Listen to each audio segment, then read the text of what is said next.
नमस्कार, good morning मेरे प्यारे साथियों। स्वागत है आप सभी का हमारे यूट्यूब चैनल श्री हंस वाहिनी इंस्टीट्यूट पर। आज का तारीख है 26 मई 2022 और इस दिन के करंट अफेयर्स के सभी अति महत्वपूर्ण प्रश्न जो आने वाली प्रतियोगी परीक्षाओं में पूछे जा सकते हैं उसको इस वीडियो में डिस्कस करेंगे।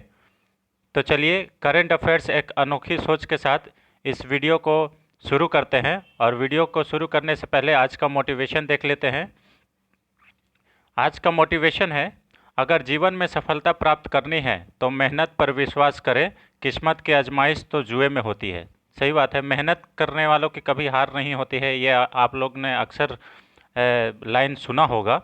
तो इसी पे ये आधारित है कि सफलता कर पाने के लिए मेहनत मेहनत पर विश्वास करना है, किस्मत पर नहीं। क्योंकि किस्मत का आजमाइश कहाँ पे होते हैं? जुओं में। कि हाँ चलो आज देख लेते हैं, जीतेंगे तो ठीक है, नहीं तो कोई बात नहीं, है ना। तो चलिए इसी मोटिवेशन के साथ हमें मेहनत करना है सफलता पाने के लिए। इसी मोटिवेशन के साथ इस वीडियो का स्टार्ट करते हैं। आज का पहला क्वेश्चन है, हाल ही में विश्व थायराइड दिवस कब मनाया गया है? ऑप्शन नंबर ए 25 मई, ऑप्शन नंबर बी 24 मई, ऑप्शन नंबर सी 23 मई, या इनमें से कोई नहीं। तो विश्व थायराइड दिवस जो है ये कब मनाया जाता है? थायराइड जागरूकता दिवस। तो ऑप्शन नंबर ए 25 मई को विश्व थायराइड जागरूकता दिवस मनाया जाता है। इससे रिलेटेड कुछ इंपॉर्टेंट फैक्ट्स, जैसे मई का इंपॉर्टेंट फैक्ट्स हम लोग याद कर रहे थे तो उसको फिर से एक बार रिवाइज कर लेते हैं। देखिए, विश्व प्रेस स्वतंत्रता दिवस कब मनाया जाता है? 3 मई को मनाया जाता है। अंतर्राष्ट्रीय आहार निषेध दिवस कब मनाया जाता है? 6 मई को मनाया जाता है। विश्व रेड क्रॉस दिवस 8 मई को मनाया जाता है। वर्ल्ड ल्यूपस डे 10 मई को मनाया जाता है। अंतर्राष्ट्रीय पादप स्वास्थ्य दिवस 12 मई को मनाया जाता है। विश्व प्रवासी पक्षी दिवस 14 मई को मनाया जाता है। अंतर्राष्ट्रीय परिवार दिवस 15 मई को मनाया जाता है। विश्व मधुमक्खी दिवस 20 मई को मनाया जाता है। आतंकवाद विरोधी दिवस 21 मई को मनाया जाता है। अंतर्राष्ट्रीय जैव विविधता दिवस 22 मई को मनाया जाता है। और विश्व कछुआ दिवस 23 मई को मनाया जाता है। तो ये रहे कुछ मई के महत्वपूर्ण प्रश्न, मई के महत्वपूर्ण दिवस जो याद रखिएगा। ये बहुत इम्पोर्टेंट है, इसे याद रखिएगा। नेक्स्ट क्वेश्चन पे चलते हैं। आज का क्वेश्चन नंबर 2, हाल ही में किस बैंक ने घोषणा की है कि भारत में क्षेत्रीय कार्यालय की स्थापना करेगा? ऑप्शन नंबर ए एशियन डेवलपमेंट बैंक, जिसको एडीबी बैंक भी बोलते हैं, ADB. New development bank NDB, world bank, या इनमें से कोई नहीं। तो भारत में जो क्षेत्रीय कार्यालय स्थापित करने के लिए घोषणा किया है वो है new development bank. New development bank Bharat में क्षेत्रीय कार्यालय ओपन करेगा। इससे रिलेटेड कुछ इंपॉर्टेंट फैक्ट्स जान लेते हैं। न्यू डेवलपमेंट ये घोषणा किया है कि भारत में क्षेत्रीय कार्यालय खोलेगा। न्यू डेवलपमेंट का स्थापना कब हुआ है? 2014 में। इसका मुख्यालय कहाँ पे है? शंघाई में, जो चाइना में है। ठीक है, और इसके हेड कौन है? मार्कोस ट्रायोजो। कौन है? मार्कोस ट्रायोजो। ठीक है, इसे याद रखिएगा। नेक्स्ट क्वेश्चन पे चलते हैं। क्वेश्चन नंबर 3, हाल ही में वर्ल्ड इकोनॉमिक फोरम के ट्रैवल एवं टूरिज्म डेवलपमेंट इंडेक्स में कौन प्रथम स्थान पर रहा है? देखिए, वर्ल्ड इकोनॉमिक फोरम WEF, इसके द्वारा ट्रैवल एवं टूरिज्म डेवलपमेंट इंडेक्स निकाला जाता है। ठीक है, उसमें प्रथम स्थान पर, शीर्ष स्थान पर कौन रहा है? Option number A Bharat, option number B Japan, option number C America, या ऑप्शन नंबर डी आइसलैंड। तो इसमें इस इंडेक्स में प्रथम स्थान पर जापान रहा है। इससे रिलेटेड कुछ इंपॉर्टेंट फैक्ट्स देख लेते हैं। हाल ही में जापान ने ट्रैवल एवं टूरिज्म डेवलपमेंट इंडेक्स में टॉप किया है। ठीक है, इस इंडेक्स में भारत का अगर स्थान पूछा जाए तो 54 स्थान पर रहा है। जापान का राजधानी की बात करें तो वो क्या है? जापान का राजधानी टोक्यो है और उसका मुद्रा का नाम क्या है? एन है। क्या है? एन। वर्तमान में जापान के प्रधानमंत्री कौन है? Fumio Kishida. कौन है? Fumio Kishida. इसे याद रखिएगा। चलिए नेक्स्ट क्वेश्चन पे चलते हैं। आज का क्वेश्चन नंबर 4, हाल ही में किस राज्य में मायापीट वाइपर नाम से एक नए जहरीले सांप की प्रजाति खोजी गई है? बहुत इंपॉर्टेंट क्वेश्चन है। देखिए, मायापीट वाइपर ये सांप का नाम है, ठीक है, और बहुत ही जहरीला है, सांप की प्रजाति है, आपको मालूम चली गया। Option number A Meghalaya, option number B Sikkim, option number C Assam, या ऑप्शन नंबर डी केरल। तो इसका सही आंसर है मेघालय में मायापीट वाइपर नाम से एक जहरीले सांप की प्रजाति खोजी गई है। और ये जो सांप की प्रजाति का नाम माया जो पड़ा है, ये क्या बोलते हैं, आर्मी के पर्सनल जो जिसने खोजा है उसका मम्मी जो है, माँ जो है वो आर्मी में है, उनका नाम माया है, तो उस नाम पे ये रखा गया है। इससे रिलेटेड कुछ इंपॉर्टेंट फैक्ट्स देख लेते हैं। मायापीट वाइपर मेघालय में पाया गया है, बहुत ही जहरीला है, ठीक है। मेघालय का कुछ और स्टैटिक फैक्ट्स का बात करें तो चेरी ब्लॉसम फेस्टिवल मेघालय में मनाया जाता है, मेघालय के शिलोंग में। अगर 100वीं स्मार्ट सिटी का बात करें, भारत की 100वीं स्मार्ट सिटी कौन था? तो वो है शिलोंग। मेघालय के मुख्यमंत्री कॉनराड सांगमा हैं, जो नेशनल पीपुल्स पार्टी के मुख्यमंत्री हैं। इनका पार्टी का नाम क्या है? नेशनल पीपुल्स पार्टी। और यह जो पार्टी है भारत की सबसे नवीनतम राजनीतिक राष्ट्रीय पार्टी है, ठीक है। और टोटल अगर आपसे पूछा जाए कि भारत में कितने रजिस्टर्ड राष्ट्रीय राजनीतिक पार्टी है, तो 8 है। वो कितना है? 8 है।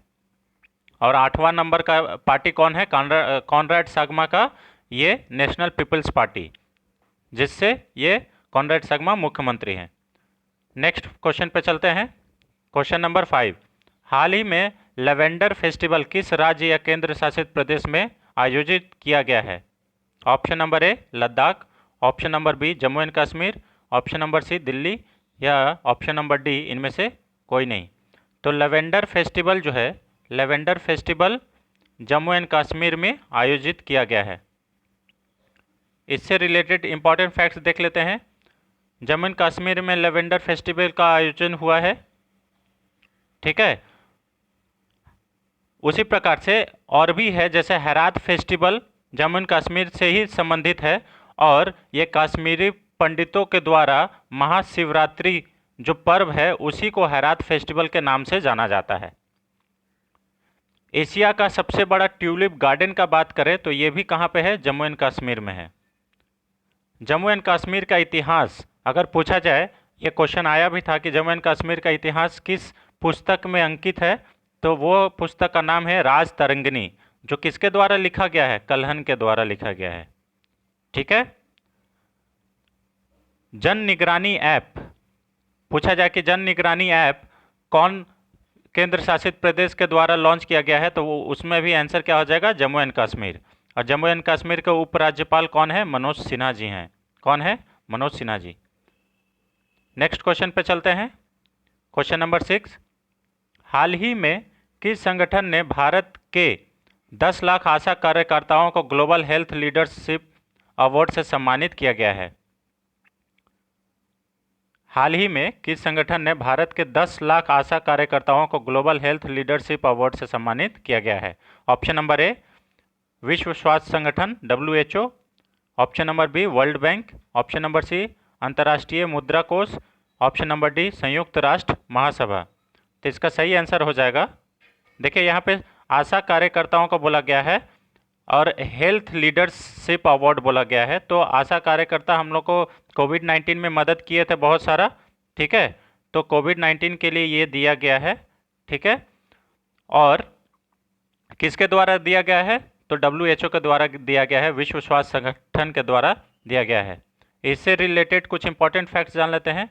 WHO की स्थापना 7 अप्रैल 1948 को किया गया था और इसका मुख्यालय कहाँ पे है? जेनेवा स्विट्जरलैंड में है। WHO के हेड कौन है? डॉक्टर टेड्रोस एधनोम है। उसी प्रकार से अगर UNA को महानिदेशक के रूप में किसे नामित किया गया है, नियुक्त किया गया है, तो उसका नाम आपसे पूछा जाए तो आप क्या बोलेंगे? अब्दुल्ला शाहिद, जो मालदीव के फॉरेन फाइनेंस मिनिस्टर भी थे। ठीक है, मालदीव के रहने वाले हैं, वहाँ पे वो अपने कैबिनेट में फाइनेंस मिनिस्टर थे। नेक्स्ट क्वेश्चन पे चलते हैं, क्वेश्चन नंबर 7। ये भी बहुत इंपॉर्टेंट क्वेश्चन है। हाल ही में केंद्र सरकार ने अंतर्राज्यीय परिषद इंटर स्टेट काउंसिल और इसके स्थायी समिति का पुनर्गठन किया है। इस स्थायी समिति का अध्यक्ष कौन होंगे? Option number A Amit Shah, option number B Narendra Modi, option number C Nirmala Sitharaman, option number D Ashwini Vaishnaw. देखिए यहाँ पे पूछा है स्थायी समिति का अध्यक्ष कौन होगा, ये नहीं पूछा है कि अंतर्राज्यीय परिषद का अध्यक्ष कौन होगा। ठीक है, अस्थाई समिति का अध्यक्ष गृह मंत्री होता है, जो कि अभी वर्तमान में अमित शाह है। ठीक है, इससे रिलेटेड कुछ इंपॉर्टेंट फैक्ट्स जान लेते हैं। देखिए, केंद्र राज्य को संबंध में बेहतर करने के लिए एक आयोग का गठन किया गया था। वो आयोग का नाम है सहकारिता आयोग, जो 1988 में बनाया गया था। अनुच्छेद 263 के अनुसार राष्ट्रपति पहली बार सहकारिता आयोग के जरिए अंतर्राज्यीय परिषद का गठन किए थे 1990 में। कब बनाए थे राष्ट्रपति? 1990 में इंटर स्टेट काउंसिल का गठन किए थे। अंतर्राज्यीय परिषद का अध्यक्ष तो कौन होता है? प्रधानमंत्री होते हैं, लेकिन स्थायी समिति का अध्यक्ष अगर आपसे पूछा जाए तो गृह मंत्री होते हैं। ठीक है, इंटर स्टेट काउंसिल का अगर अध्यक्ष पूछा जाए तो प्रधानमंत्री होंगे, लेकिन उसके स्थायी परमानेंट जो कमेटी है उसका अगर अध्यक्ष पूछा जाए तो वो गृह मंत्री होंगे।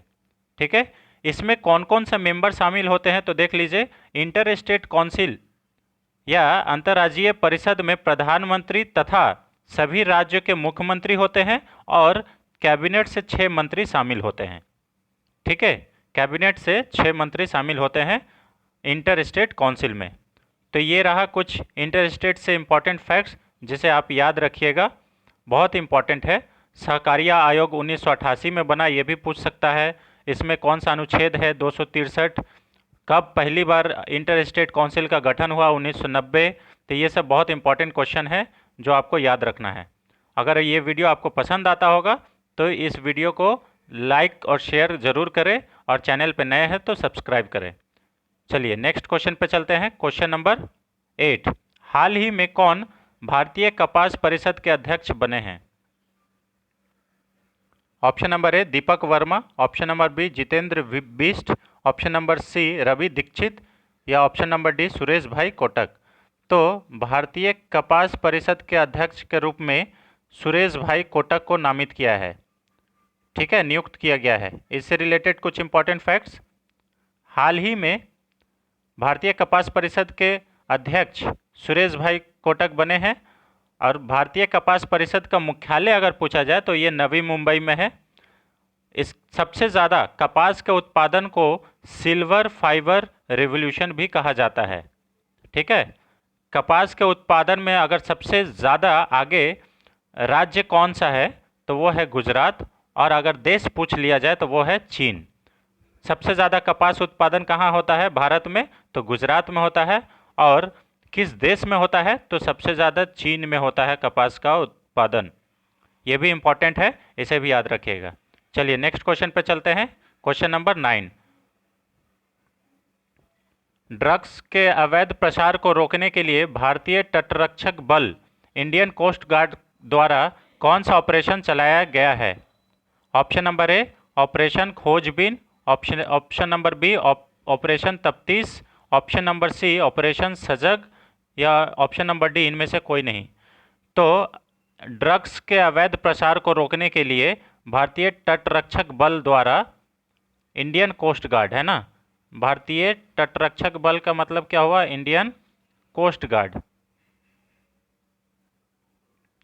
इंडियन कोस्ट गार्ड के द्वारा ऑपरेशन खोजबीन चलाया गया है। कुछ इंपॉर्टेंट महत्वपूर्ण ऑपरेशंस के बारे में जान लेते हैं। जैसे अभी बताएं कि ऑपरेशन खोजबीन चलाया गया है किसके द्वारा? भारतीय तटरक्षक बल के द्वारा। उसी प्रकार से ऑपरेशन अमानत किसके द्वारा चलाया गया है? रेलवे के आरपीएफ के द्वारा। किस लिए चलाया गया है? सामान की सुरक्षा के लिए। ऑपरेशन उपलब्ध रेलवे द्वारा चलाया गया है, किस लिए? अवैध टिकटिंग जो कटता है उसको रोकने के लिए। ऑपरेशन आहट ये भी रेलवे के द्वारा चलाया गया है, लेकिन ये किसके लिए है? मानव तस्करी को रोकने के लिए। ऑपरेशन देवी शक्ति, आपको मालूम होगा कि अफगानिस्तान में जब तालिबान का शासन आ रहा था उस समय हमारे भारतीयों को निकालने के लिए ऑपरेशन देवी शक्ति चलाया गया था। और उसी प्रकार से जब रूस यूक्रेन पर आक्रमण किया तो हम लोग भारतीयों लोग को निकालने के लिए क्या चलाया गया? ऑपरेशन गंगा चलाया गया। तो ये जो महत्वपूर्ण ऑपरेशन है इसे याद रखिएगा, कहीं ना कहीं कोई ना कोई एग्ज़ाम में पूछा ही जाएगा, तो इसे याद रखिएगा। चलिए नेक्स्ट क्वेश्चन पे चलते हैं। आज का लास्ट क्वेश्चन है क्वेश्चन नंबर 10। हाल ही में सुरुई लिली महोत्सव 2022 का चौथा संस्करण कहाँ पर आयोजित हुआ? Option number A Manipur, option number B Odisha, option number C Andhra Pradesh, या ऑप्शन नंबर डी इनमें से कोई नहीं। तो सिरोई लिली जो फेस्टिवल है 2022 का चौथा संस्करण ये कहाँ पे हुआ है? ऑप्शन नंबर ए मणिपुर में हुआ है। इससे रिलेटेड कुछ इंपॉर्टेंट फैक्ट्स जान लेते हैं। सिरोई लिली फेस्टिवल जो है ये मणिपुर राज्य का है, ठीक है। और खोंगजोम दिवस 23 अप्रैल को मणिपुर में मनाया जाता है।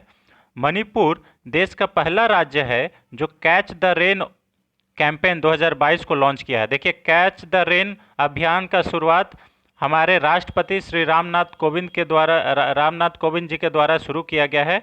और पहला राज्य कौन बना है? अगर राज्य में पूछा जाए तो पहला राज्य बना है मणिपुर। मणिपुर के मुख्यमंत्री कौन है? एन बीरेन सिंह। लाई हरोबा त्यौहार और संघाई महोत्सव भी मणिपुर की है, ठीक है। भारत का एकमात्र अगर तैरता हुआ राष्ट्रीय उद्यान पूछा जाए तो वो कौन है?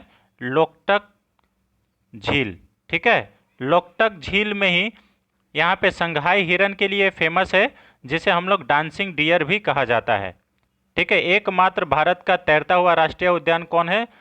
लोकटक झील, जो कि कहाँ पे है? मणिपुर में है। तो आई होप आपको ये इतने 10 क्वेश्चन जो है बनाए हैं, एक जगह पे सारे इन्फॉर्मेशन को संग्रहित करके आपको परोसने का कोशिश किए हैं। तो हमारा अगर ये मेहनत आपको अच्छा लगता है तो इसे ज़रूर आप लोग आशीर्वाद दीजिए और वीडियो को लाइक और शेयर सब्सक्राइब ज़रूर कीजिए। Thank you for watching. ये रहा आज का अति महत्वपूर्ण प्रश्न जो सभी प्रतियोगी परीक्षाओं में पूछे जा सकते हैं। Thank you so much, thanks for watching. इसी प्रकार के वीडियो को देखने के लिए हमारा चैनल को सब्सक्राइब ज़रूर करें। Thank you so much.